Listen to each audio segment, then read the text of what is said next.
Olá, meus amigos.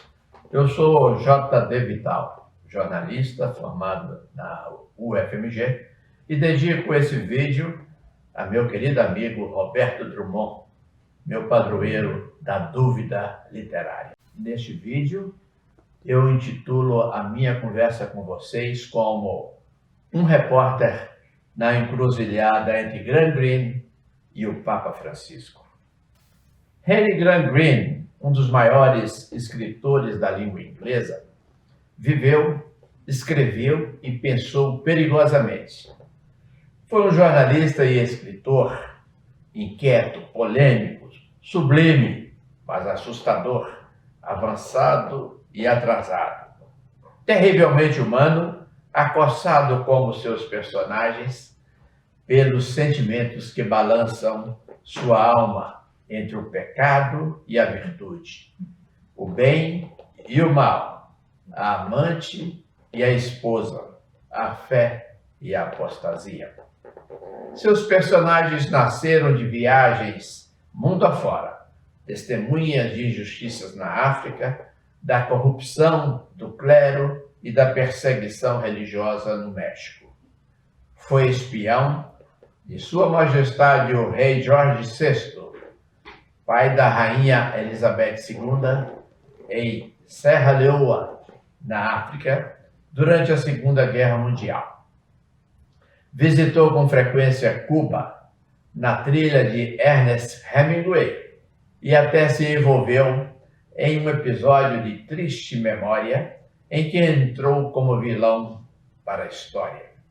Numa crítica literária encomendada pela revista inglesa Night and Day, ele escreveu em 1937 que Shirley Temple, então uma garotinha com 8 anos de idade, despertava desejos estranhos em coroas e até em eclesiásticos no filme Willy Winkle, A Queridinha do Vovô, com direção do norte-americano John Ford. Antecipando o que somente seria considerado politicamente correto no século seguinte, o estúdio 20th Century Fox meteu-lhe um processo que obrigou Greene a se refugiar no México, com medo da prisão. Harry Graham Greene nasceu em 2 de outubro de 1904, num lugarejo histórico chamado Berkhamsted, no condado de Hertfordshire, a 5 léguas de Londres.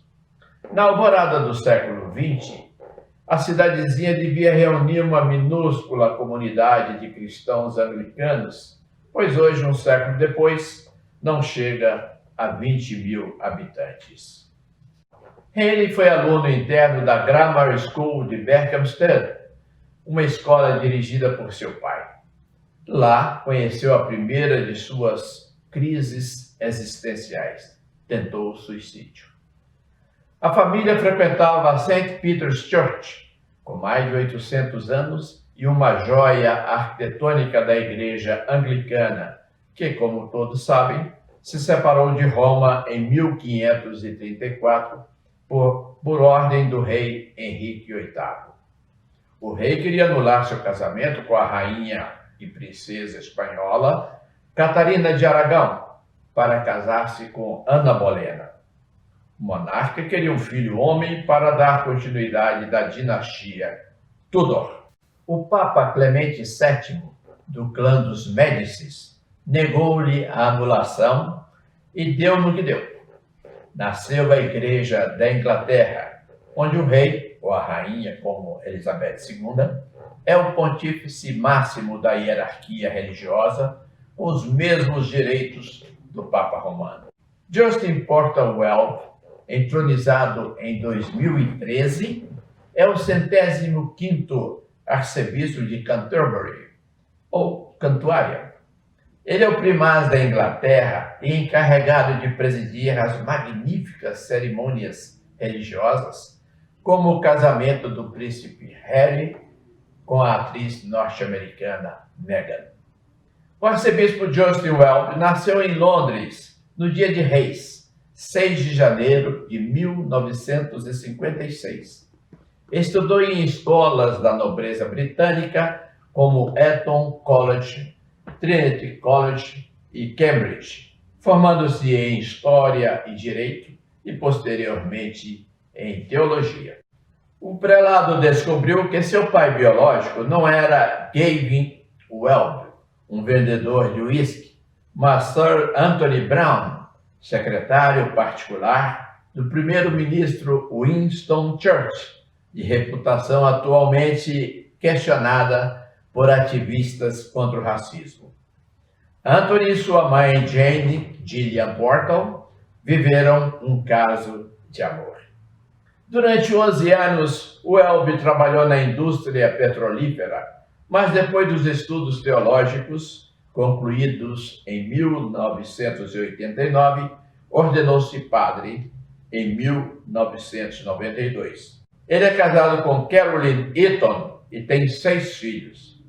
Na Igreja da Inglaterra, a anglicana, padres e bispos podem casar-se. Mulheres podem ser bispos. Essa liberalidade pós-moderna gerou uma crise na hierarquia, rachando a Igreja. Partes de padres e bispos, mesmo os casados, rumaram para os braços da Igreja Católica no pontificado do Papa Bento XVI e foram muito bem aceitos. Bem, é aqui que entra nosso Graham Greene, autor de mais de 60 romances, a começar por O Expresso do Oriente, de 1932, seu primeiro sucesso, e também de Nosso Homem em Havana, de 1958. Graham Greene era contrário ao casamento dos padres. Ele se converteu ao catolicismo em 1926, aos 22 anos de idade, arrastado pela namorada Vivian, com quem se casaria no ano seguinte. O escritor, com muitos casos amorosos, separou-se dela em 1947 para ficar com Catherine Walton. Mas Vivian, católica fervorosa, jamais lhe concedeu o divórcio. Como repórter e editor do jornal The Times de Londres, viajou ao México para investigar a crise religiosa e política do país. O governo ateu adotara leis e medidas anticlericais que resultaram em guerra fratricida, com cerca de 90 mil mortos, 57 mil do lado das tropas governistas, 30 mil da parte dos cristeros, os rebeldes católicos. O clero foi dizimado. Entre 1926 e 1934, calcula-se que 3 mil padres foram exilados ou assassinados. Freiras foram estupradas, templos incendiados e profanados. Uma perseguição cruel movida pelo então presidente Plutarco Elias Cádiz, a imagem e semelhança do imperador romano Diocleciano, que revogou os direitos tolerados aos cristãos e somente reconhecidos mais tarde por Constantino. As chamadas leis Cádiz pretendiam varrer o catolicismo do solo mexicano, fechar igrejas, extinguir o celibato, obrigar o casamento dos sacerdotes. Casamento ou pelotão de fuzilamento. Nos dias trepidantes de janeiro de 1938, Graham Greene chega ao México. A guerra civil terminara. Então ele colheu dados, ouviu muita gente, olhou com algum nojo para a pobreza, a sujeira local. 2 anos depois, lança o romance O Poder e a Glória, que escandalizou o Vaticano e foi inscrito no Index Librorum Prohibitorum até a liberação determinada pelo Papa Paulo VI como consequência do Concílio Vaticano II. Proibido, o romance ganhou leitores no mundo inteiro, inclusive no Brasil, publicado pela saudosa editora Globo, de Porto Alegre, com tradução do carismático Mário Quintana. Em O Poder e a Glória, Graham Greene conta a história de um padre alcoólatra, sem nome, e pai sacrílego de uma filha de 8 anos. O sacerdote foge até ser apanhado e fuzilado pelas tropas federais. A resistência do povo, a fé inquebrantável da população católica sobressai na grande crise, originada, segundo o autor, da corrupção nacional dos políticos e do descalabro eclesiástico. No Brasil, o conflito entre a monarquia de Pedro II e a Igreja Católica não originou uma guerra civil, mas levou à prisão de bispos como Dom Vital, meu xará, 20º bispo de Olinda, por condenarem a maçonaria na política brasileira. Em cada Câmara Municipal havia um maçom.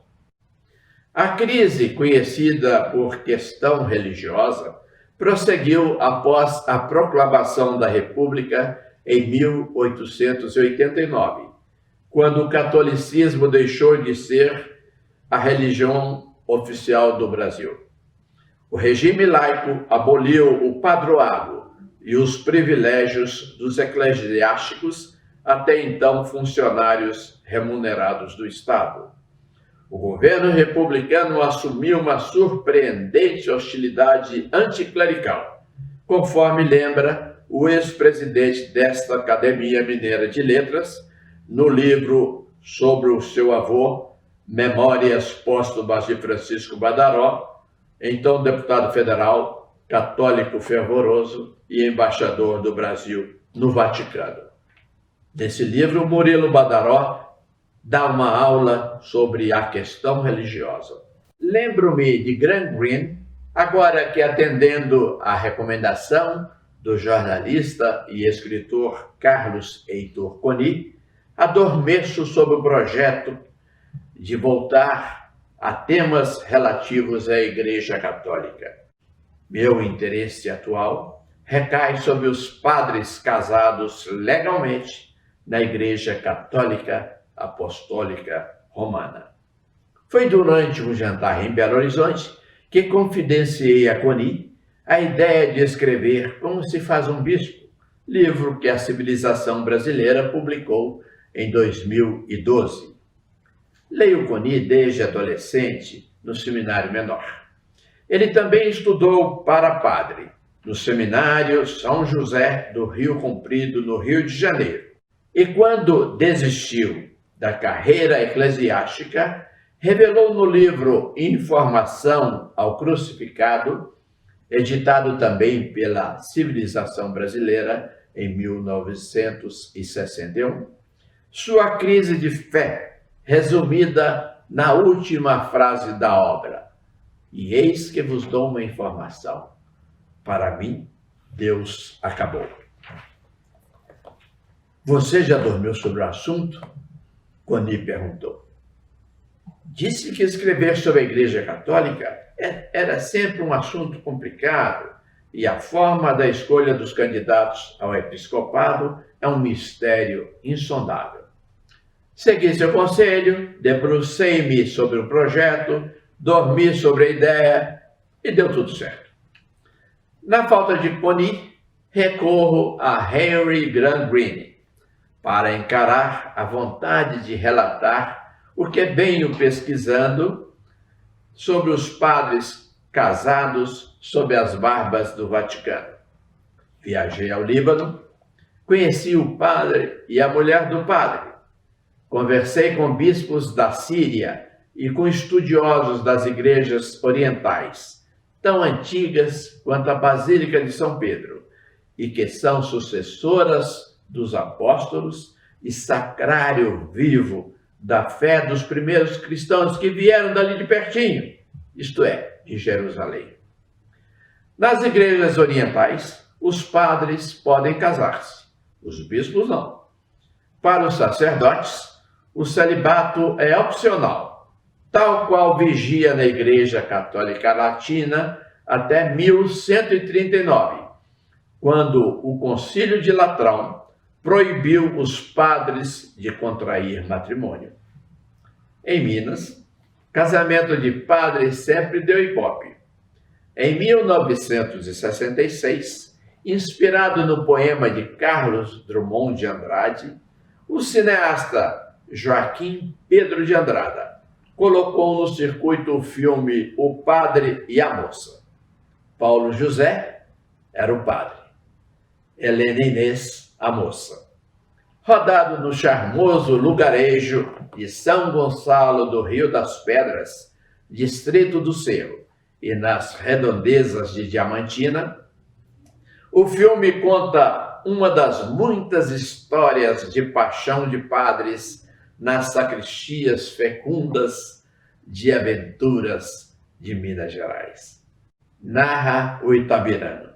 Aquele negro amor de rendas brancas atrai multidão de repórteres de O Correio, Globo, Estado, Manchete, France Press. Mais recentemente, o jornalista mineiro Nirlando Beirão, de talento insuperável, superou serras traiçoeiras criadas pela esclerose lateral amiotrófica que o vitimou, para evocar em seu livro derradeiro e de despedidas outra história de amor clerical, a paixão de seus avós. No início dos anos de 1920, o padre português Antônio Beirão trocou a batina pelo casamento com a mineira Esméria Miranda, um caso mantido sob a patena da discrição familiar. O casamento do padre Pedro Maciel Vidigal com Ruth Guerra, em 1966, foi absolutamente o contrário. Foi apregoado de cima dos telhados. Dispensado do ministério sacerdotal pelo Papa Paulo VI, padre Vidigal, que era deputado federal, teve núpcias de primeira classe. O arcebispo de Mariana, Dom Oscar de Oliveira, seu amigo, oficiou a cerimônia. No Brasil, entre 7.000 e 18.000 padres já teriam deixado a batina pelo amor de uma mulher, segundo estimativas de associações dos padres casados. No mundo, esse número subiria a 90.000 e até 120.000. O Vaticano discorda. Um levantamento publicado pela revista Civiltà Católica, órgão oficial dos jesuítas italianos, informa que de 1964, quando teve início a diáspora, até 2004, 69.000 padres abandonaram a batina. O jesuíta Gianpaolo Salvini revela que 11.000 desses ex-padres, por viuvez ou arrependimento, solicitaram reingresso nas fileiras pontifícias. É o que diz a BBC Brasil em reportagem de Valquíria Rey, datada de 2007. Em 2019, por convocação do Papa argentino Jorge Mário Bergoglio, realizou-se de 6 a 27 de outubro, em Roma, o Sínodo da Amazônia. Um dos temas discutidos foi a ordenação de homens casados para o atendimento de povos indígenas nas regiões profundas da Amazônia. Lá, por falta de padres, as populações católicas vivem sem assistência religiosa. Desde meus tempos de estudante, ouço missionários católicos contar sobre a desobriga, isto é, a visita anual que os padres fazem às regiões de difícil acesso para ministrarem os sacramentos, batizar, atender confissões, dar a comunhão, celebrar missa, fazer casamentos, enfim, cuidar do rebanho. O artigo 129 do documento preparatório do Sínodo, em latim, Instrumentum Laboris, trouxe a seguinte sugestão para análise dos bispos da Amazônia, que inclui Brasil, Bolívia, Colômbia, Equador, as Guianas, Peru, Suriname e Venezuela. Abre aspas.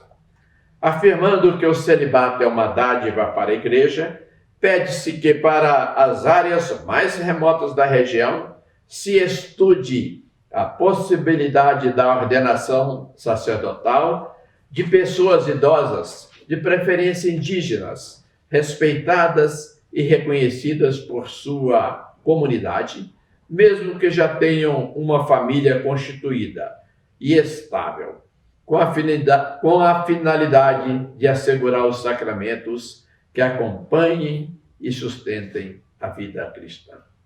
Fecha aspas. O documento final do Sínodo frustrou a ala progressista. Papa Francisco não avançou, não autorizou, como dizemos em tempo de pandemia, a flexibilização do celibato, considerado um dom para a Igreja, um carisma precioso. Venceu a ala conservadora, que mordisca impiedosamente o calcanhar papal. O Papa saiu derrotado por buscar o adornamento da Igreja, contrariar interesses, moralizar as contas do Instituto para Obras da Religião, o chamado Banco do Vaticano, expurgar a Cúria Romana de cardeais insensatos, levar às barras dos tribunais clérigos pedófilos, abrir esperanças para gays e divorciados e buscar uma solução para as populações sem assistência religiosa. Quem conhece os arcanos da política do Vaticano diz que foi apenas um recuo estratégico para fugir do bombardeio conservador que teve a participação do Papa Emérito Bento XVI. Graham Greene provavelmente ficaria também na retranca, na resistência ao fim do celibato. Pessimista e contraditório, o escritor foi um grande pecador, obcecado pela virtude, nas palavras de seu biógrafo Norman Sherry. Excedeu em costumes condenados pela Igreja, como o prazer na cama de amantes na Inglaterra, na Suíça e até na China, onde esteve em 1957 e pediu a seus guias chineses que o ajudassem a obter ópio e o calor de jovens chinesas. Na cruzada da defesa da virtude, Graham Greene flertou com o celibato. Mas por quê? O escritor britânico costumava justificar sua opinião evocando uma cena da Segunda Guerra Mundial. 80 anos atrás, Londres ardia em chamas. A Luftwaffe de Adolf Hitler despejou de 1940 a 1941 mais de 13 mil toneladas de bombas sobre a cidade, incendiando, destruindo, matando e aterrorizando. Segundo o jornal The Guardian, a grande blitz da aviação nazista começou na noite de 7 de setembro de 1940. O ataque matou 430 pessoas, afundou 60 navios, destruiu o porto. No dia seguinte, os aviões alemães voltaram e fizeram mais 400 mortos. No dia 9, 200 aviões bombardearam a cidade de dia e 170 à noite, matando 370 pessoas. Os ataques aéreos duraram 57 dias sem cessar. A grande blitz de Londres só terminou em maio de 1941 para as tropas alemãs invadirem a União Soviética. Mas antes, no dia 10, uma rajada infernal causou a morte de 1.364 londrinos e ferimentos em outros 1.600. Atingindo prédios importantes como o Museu Britânico, e palácios reais. Saldo final de 50 mil civis mortos. A casa do casal vive em Grand Green, em Londres, foi um dos alvos do fogo descido dos céus. Conta Gangrene que numa noite de horror presenciou o socorro às vítimas em meio aos escombros. Enquanto um pastor protestante corria para acudir a mulher e os filhos, um padre católico saiu para encontrar as famílias dos paroquianos.